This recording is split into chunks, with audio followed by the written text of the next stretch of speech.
অনেক দিন ধরেই আমার স্যাকুলেন্টের খুব শখ ছিল, কিন্তু কখনো কেনা হয়নি। তো এবারের উইন্টারে আমি বেশ কিছু স্যাকুলেন্ট কালেক্ট করে ফেলি। তো এর মধ্যে বেশ কিছু স্যাকুলেন্ট ছিল দেশি ভ্যারাইটির, আবার কিছু ছিল ইম্পোর্টেড। তো আমার সবগুলো স্যাকুলেন্ট এক জায়গা থেকে নেওয়া না, ডিফারেন্ট জায়গা থেকে নিয়েছি। তো আমি আপনাদেরকে দেখাচ্ছি আমার কাছে কি আছে। এটা হলো পিউমিনা, এটা কাইন্ড অফ কয়েন স্যাকুলেন্টের মতো। এটা সানসেট ক্যালিফোর্নিয়া, লাইক এত সুন্দর, এটা রেড কালারের। আর আমি অনেকগুলোরই নাম জানি না, যেহেতু আমি নতুন। এবার আমি আমার কিউট স্যাকুলেন্টগুলোকে পটিং করার জন্য বাসায় থাকা একটা দইয়ের বাটি ছিদ্র করে নিয়েছি। ছিদ্র করার রিজনটা হলো যাতে ড্রেনেজ সিস্টেম অনেক ভালো হয়, কারণ স্যাকুলেন্টে কোনোভাবেই পানি জমতে দেওয়া যাবে না। অতিরিক্ত পানি হলো স্যাকুলেন্টের শত্রু বলা যায়, কারণ অতিরিক্ত পানিতে এরা পচে যাওয়ার সম্ভাবনা থাকে। আর এমনিও স্যাকুলেন্ট ওর বডিতে পাতার ভিতরেই পানি ধারণ করার ক্ষমতা রাখে, সো পানি কম হলে ওদের বডি থেকে ওই ঘাটতিটা পূরণ করতে পারে। আমি পটে কিছু ইটের টুকরো দিয়ে ওই ছিদ্রটা ঢেকে নিয়েছি, যাতে ছিদ্রের মুখ মাটিতে বন্ধ না হয়ে যায়। এরপর আমি স্যাকুলেন্ট মিডিয়া ঢেলে দিচ্ছি এটাতে।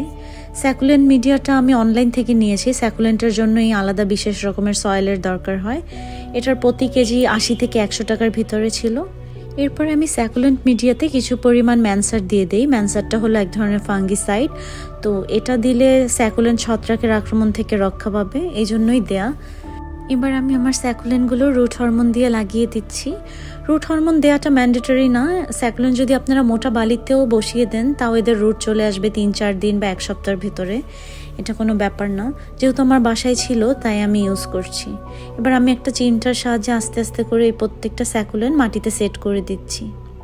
এই যে আমার পট রেডি। এবার কিছু অসমোকট আমি আমার স্যাকুলেন্ট পটে দিয়ে দিব। অসমোকটটা হলো এক ধরনের স্লো ফার্টিলাইজার, এরকম গোল গোল দানার মতো থাকে। এটা আমি ব্র্যাক নার্সারি থেকে নিয়েছিলাম 100 গ্রামের মতো। বড় প্যাকেটেও পাওয়া যায়, আবার 100 গ্রামও নেওয়া যায়। তো আমি 100 গ্রামের প্যাকেটটা নিয়েছি। এবার ফ্যান ব্রাশ দিয়ে আমি আমার স্যাকুলেন্টগুলোকে সুন্দর মতো ক্লিন করে আবার একটু সেট করে দিলাম। সবগুলো সুন্দর মতো লাগানোর পরে আমি এবার পানি স্প্রে করে দিচ্ছি।